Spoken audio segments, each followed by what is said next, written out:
and welcome back to the History of Rome with the Teaching Company.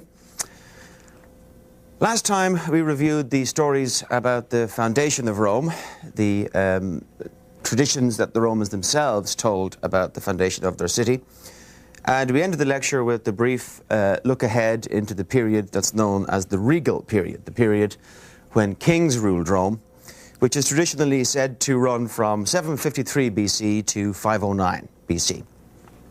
It's on that period that I wish to focus our attention today in this lecture. First of all, we'll review the traditions that the Romans told about the 7 kings that were supposed to have ruled in this period. Then we'll recap in a little bit more detail an issue that we raised briefly at the end of the last lecture, which is the nature of the sources for this regal period, particularly the sources that were available to our sources, i.e. what ancient sources were available to our main author, Livy, who was writing about this very early period. We'll then note something of the general characteristics of Roman kingship as it's handed down in these traditions. And then we'll turn our attention to the more heated question of what the historicity is of these stories. How reliable are these traditions? What do scholars say about these stories? And we'll end in even more troubled waters with the issue of Etruscan Rome, raising once more the ugly question of whether or not the Etruscans conquered and controlled Rome. All our Roman sources are unanimous that Rome was initially ruled by kings. They number the kings as 7, the first one being Romulus. Romulus, we saw, was the founder of Rome, but he also became its first king. He helps to consolidate the city in various ways. He initiates wars with the immediate neighbours of the Romans, particularly the people known as the Sabines, or Sabines, who he invites to a party in Rome and then robs all their women in an event known as the Rape of the Sabine Women, because it seemed there was a dearth of females in the fledgling state, and Romulus figured that this was a good way to solve the problem. This rather impetuous act caused war with the Sabines, and then eventually, interestingly, peace. A peace treaty was reached between Romulus and the king of the Sabines, and the Sabines were incorporated into the Roman ethnic body. So there's a tradition then, at the very foundation of Rome, there is some sort of an ethnic meld between the Romans themselves, the people who were originally founding the town from Alba Longa, and the locals, the Sabines, who were there when they showed up, which makes for rather an interesting situation. Anyhow, Romulus, upon his death, becomes a god. He ascends into heaven and enters the pantheon of Roman gods as the founder of the Roman people. The second king in our traditional line of kings is a man called Numa Pompilius. There's a name for your firstborn. Numa Pompilius is presented to us as having essentially created all of Rome's religious institutions. He founds a whole variety of major cults and colleges of priests who were very powerful and prominent in later Roman society. Chief among these priests, and we'll be hearing a lot more about these particular men, are the pontifices, the pontiffs, who are the chief college of pagan priests in ancient Rome. But there are others, I won't bore you with the details, but there are others, all of whom Numa Pompilius is supposed to have established during his reign. Following the religious zeal of Numa Pompilius comes Tullus Hostilius, the aggressive Tullus. And he lives up to his name because he goes around bashing up on Rome's neighbours in no short order. For instance, he destroys Alba Longa, which is the mother city of the Romans, if you want to think of it that way. After all, the line of Romulus had come from Alba Longa. Now the new state of Rome goes out and destroys the mother city in its expansion into Latium. But lots of other Latin neighbours of the Romans suffer under the aggressive policies of Tullus Hostilius in the tradition, and he helps expand Rome's borders, beginning the long process of conquest of the Latins. The The fourth king is known as Ancus Marcius, and he is presented in the wake of the actions of Tullus Hostilius as more of a consolidator. He founds colonies, specifically and most importantly the colony at Ostia at the mouth of the Tiber on the sea, which was to become Rome's chief port. Rome is not on the sea, it's on the Tiber River inland, and Ostia is down actually at the estuary of the Tiber River, and Ancus Marcius is supposed to have founded that colony, which was to become a very important place in later Roman history. But there are other places that he founds as well. He basically goes around building on the achievements of Tullus Hostilius. For instance, he bridges the Tiber. He's the first one to put a bridge across the Tiber. That's the sort of thing that Ancus Marcius does. These first four kings are often called the Latin or Sabine kings because they all seem to have derived from the native community of now the Romans and their Sabine partners. And the last three kings of Rome, at least two of the last three kings of Rome, have rather different origin. Two of them are called Tarquinius. Tarquinius Priscus, who is the fifth king, and Tarquinius Superbus, who is the seventh and final king. Between them is a man called Servius Tullius, who is not of the same ethnic origin as Tarquinius, Priscus and Superbus. Why do I talk about Tarquinius? Because Tarquinius means the man from Tarquinii, which is in the Etruscan town.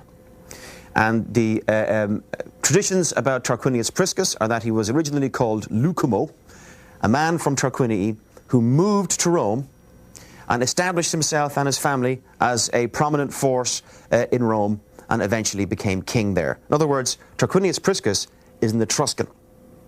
And these three kings are often called the Etruscan kings, or at least the period of Etruscan control in Rome. This is some of the chief evidence for those who believe in the Etruscan period of Roman history.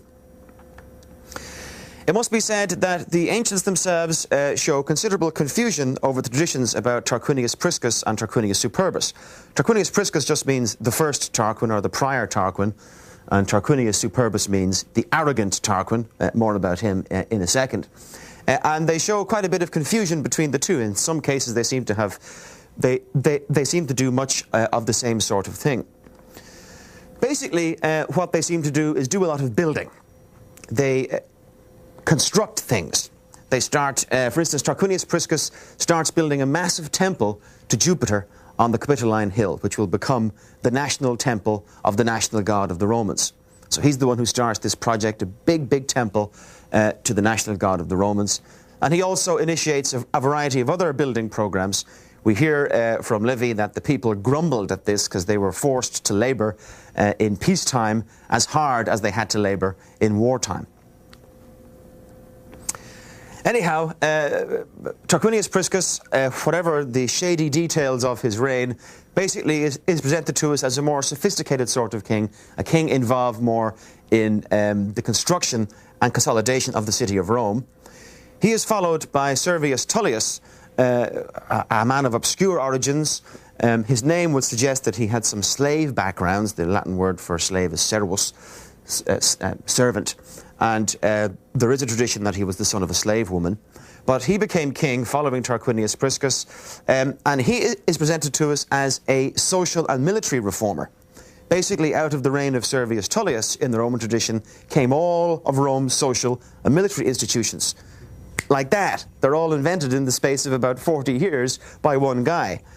Maybe we're starting to get a bit of a picture of how the kings operate in Roman tradition.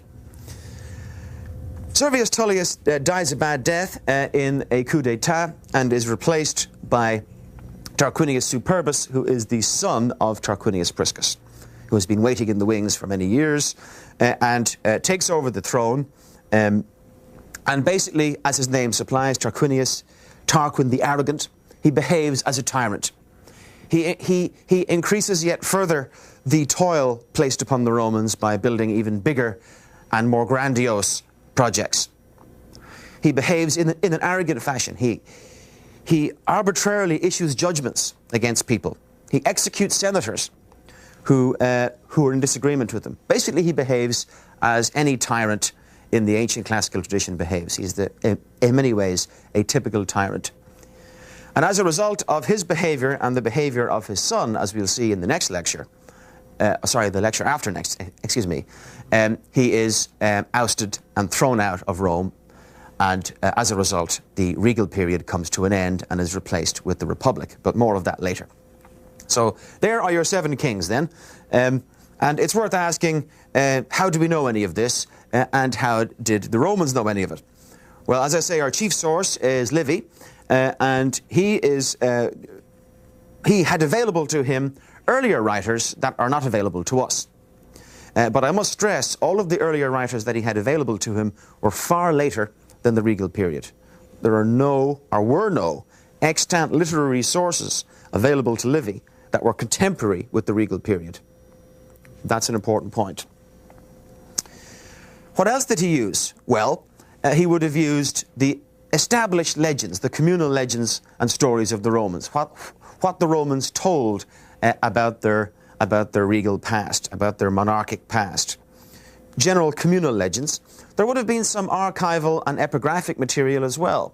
For instance, we know that the pontifices, the pontiffs at Rome, kept records of signs and omens and prodigies from the gods. These were kept in the pontifical archive, and appeared to have had attached to them notices of major historical events year by year. In the year that these signs were seen, when this and this and this happened, and so forth. And so as a result, it's possible that Livy would have had access to those pontifical archives, but again, how far back they went, what they were like, we have none of them. We can't read them. How far back they went, what they were like, and how reliable they were, that's a different issue. There may also have been some epigraphic material, some inscriptions, excuse me, from early Rome, which Livy could have looked at. Again, its quantity and its value are very hard to assess because we don't have much of it. We only have one little stone, in fact, a scrap of pottery as well, with some inscription on it. But how extensive and detailed and informative this was, we can't say. And the final form of a source that Livy would have had available to him would have been family histories, the histories of the individual aristocratic houses of Rome, who, as we'll see when we look at the Roman family, revered their ancestors, and Livy could have discussed the family histories with the individuals of his day, and perhaps got information about the distant past. But again, the quality of that information we cannot check. We have available to us, unlike Livy, the material of archaeology, as well as comparative data from other early so-called archaic societies that allow us to at least see how typical or atypical the Roman kings were in relation to how we know other early societies ran their kingships. So you put it all together and we can at least check out these stories, and that's what we're going to do in just a minute. We're going to see how scholars assess the historicity, the truth or lack of truth in these tales.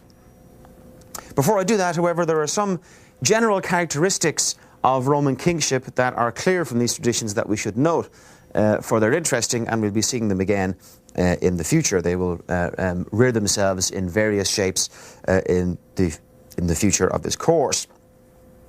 First of all, the kings of Rome are not a family tree. It's not a dynasty passed on from father to son. Kingship is not a hereditary quality in Rome. What happens is, at the end of a king's reign, a body of a council of noblemen, who the Romans call senators, came together and chose one of their number out from among their number, and then an election took place, and a new king was ratified by a vote of the people. If this process went on for a long period, a man called an interrex, the Latin for a king is rex, so an interrex means a man between a king. This is just an example of how logical and structured the Latin language is. So the man between the king came forward, and he helped organize the elections and took the nominations and so forth to choose the next king. So that's an important point. The kingship of ancient Rome was not a hereditary institution. It was one that was rather passed around among a landowning aristocracy. And finally, the kings themselves, like most ancient kings, seem to have held authority over three areas. They were the chief military leaders of the state. In times of war, they're the ones who led the armies, made treaties, and decided on tactics and strategies and so forth.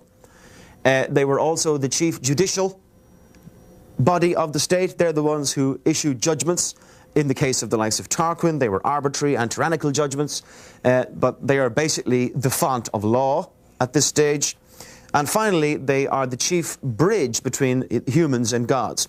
They are the chief religious authorities of the state. So the military, judicial, and religious branches of society are all controlled by kings. This is something, again, that has parallels in other cultures.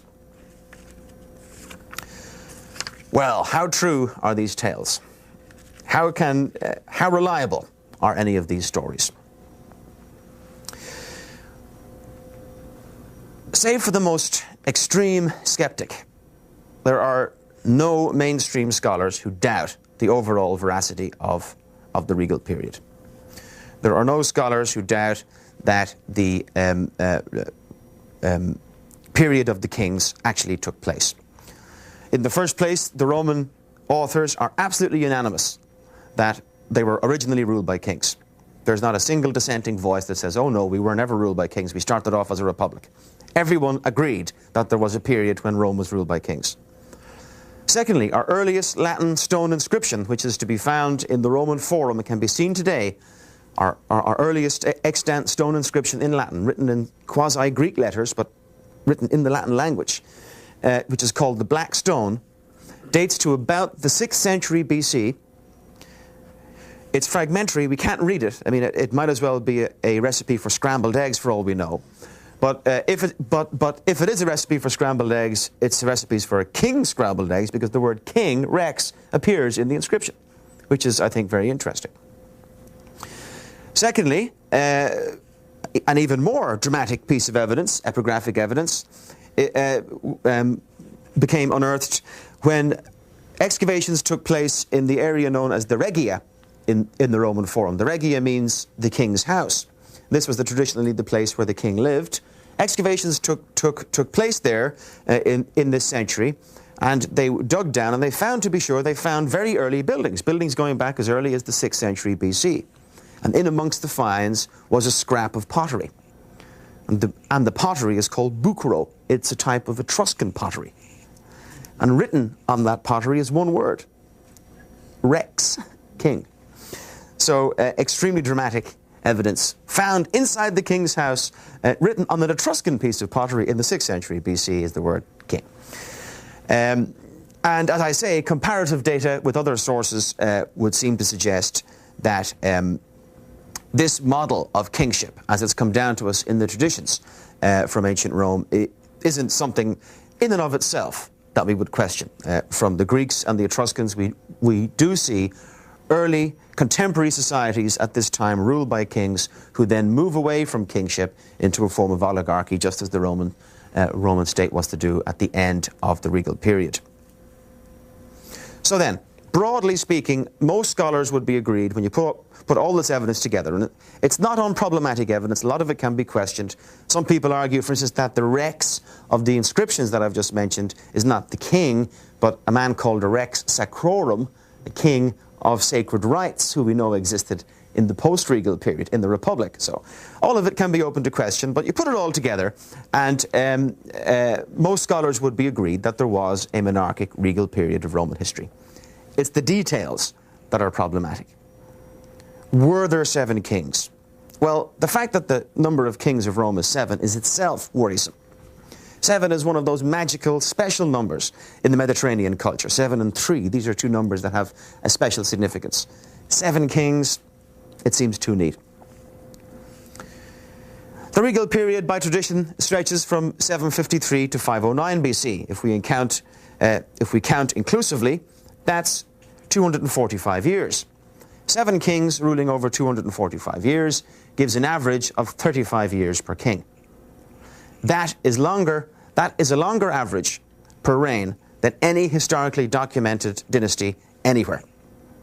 Even some of the most stable, such as the dynasty that is still in control in England. Okay, 35 years is exceptionally long. So that is cause for concern. And scholars looking at that fact come to either of two conclusions. And they're fairly logical. Either there were more kings who have dropped out of the picture, so to reach the number 7, that special number, or there were 7 kings, but the regal period is shorter. It wasn't 245 years. Both sides have been argued and can be argued cogently. Secondly, looking at the kings themselves, the stories surrounding the kings read more like moral tales and etiological tales, there's a good word, etiological tales that describe the origins of things, than they do actual historical events. I'll give you an example. The story of Servius Tullius's removal from power goes something like this. Servius Tullius had a rather evil daughter, Tullia by name, who began an adulterous affair with the son of Tarquinius Priscus, i.e. Tarquin the Younger, who was later to become Tarquin the Arrogant. These two, this villainous couple, then murdered Servius and seized power for themselves. The purpose of the story is as much didactic as anything else. It's a model of bad behavior for the Romans. Tullia is a person who is thoroughly evil. She carries out appalling and atrocious acts in the Roman eyes. She cheats on her husband, disrespecting the family institution. She murders people, and she disrespects her father, which is, by Roman standards, one of the worst things that you can do. She so disrespects him, in fact, says Livy, that she runs over his body in a chariot as it's lying on the street. Oh, and says Livy, this happens to be the same street that today is called Criminal Street as a result of that act.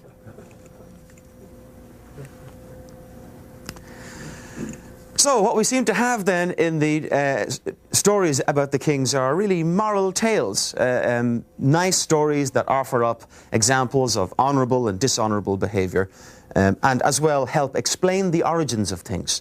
I've mentioned just the issue of the street, but if we look at the broader functions of the kings themselves, there's definitely some cause for concern there. Think about it. All the kings seem to have specific agendas. Tullus Hostilius is the aggressive Tullius who goes out and beats up on Rome's Latin neighbours. Numa Pompilius is the guy who invents all of Rome's religious institutions, essentially, establishing all of the colleges of priests and most of the main cults of ancient Rome. Servius Tullius constructs Rome's social and military institutions. And so, in some ways, then, the kings appear to be like pegs. They appear to be pegs upon which later Romans would hang the origins of things. Said, oh, where did the priesthood called the Salius or the Salii come from? Where did they? Oh, Numa Pompilius, he was the religious king. He must have invented them. Oh, how is it that we have a system of centuries into which our army is organised? Oh, well, Servius Tullius was the social and military reformer. That must have been where that came from. In other words, the kings are sort of like pigeonholes into which the later Romans, could put the origins of various institutions and aspects of later Roman history and later Roman society. The names of the kings themselves are suspicious. Numa Pompilius. Pompilius seems to be related to the Latin word pompa, which means a religious procession. Here he is, Numa, the religious procession guy, and he's involved in in establishing Rome's religious institutions. We have Tullus Hostilius, hostile Tullus, Tullus the aggressive, and he's a warmonger. We have Tarquinius Priscus, the first Tarquin, which seems to assume that there will be a second Tarquin. As far as archaeological evidence goes, we do have bits and pieces of early Rome. The situation with regard to the archaeology of early Rome is very difficult. Of course, Rome has always been occupied. You can't just go and plough up all the later imperial and republican city and try to get back to the earliest levels of the city, but bits and pieces of it have been found. And we do have some monuments from the very earliest period, including a sewer, the Cloaca Maxima, the Great Sewer of Rome, which is still in use and can be seen today.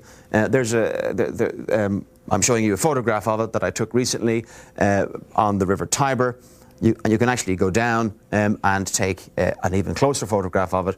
Much of what you see, if you go there today, is a 4th century reconstruction of the cloaca. But if you go inside, which I did not do, but people have actually ventured inside, then you can see the original 6th century masonry inside. It's still in use.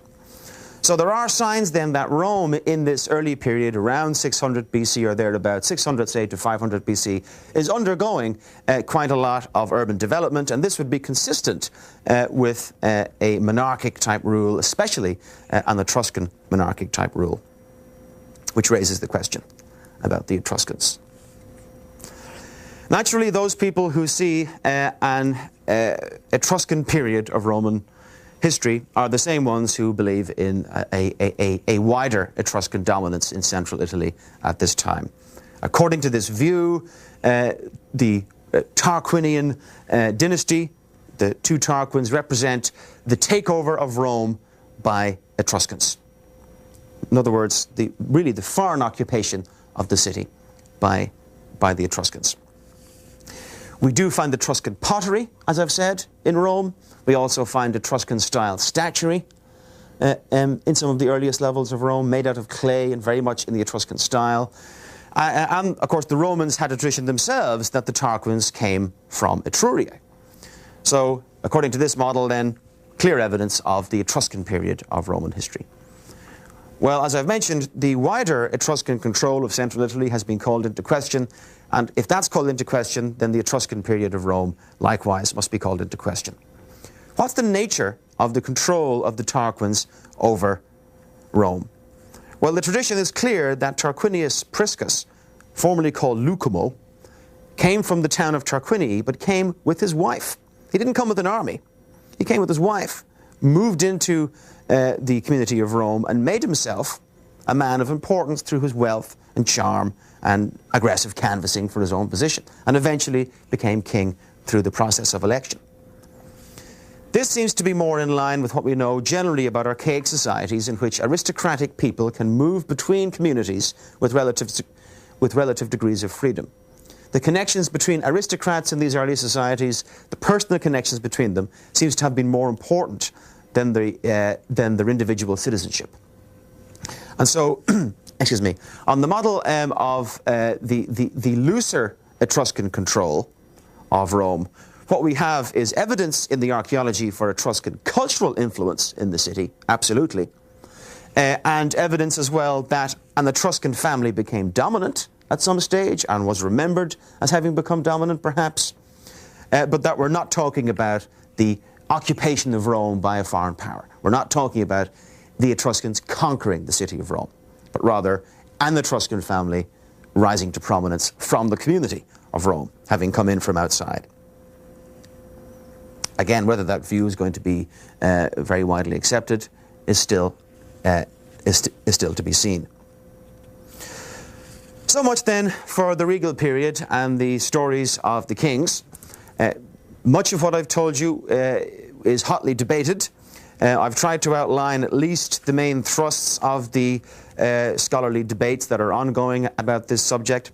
But fundamentally, the issue of what you believe or don't believe about this period boils down to a simple question. How much do you believe the written sources? Some scholars like to believe that the written sources are certainly legendary and do not tell a straightforward historical fact. But they like to say instead they must reflect something of an historical past. They must reflect something, some communal memory of these kings and so forth and their reigns. It's a matter of degree. How much are you going to accept them? Some scholars say all the legends are complete nonsense and have nothing to do with history. We should only look at the archaeology. Forget the written legends and stories. Nice that they might be, they're not historical. So it's really a matter of degree one has to orient oneself on a spectrum of opinion. And you can only do that, and I urge everyone to do so, by reading lots of Livy and lots of modern scholarship on the subject. Next time we will look at the society, at least as far as we can reconstruct it, the society of this earliest period of Roman history.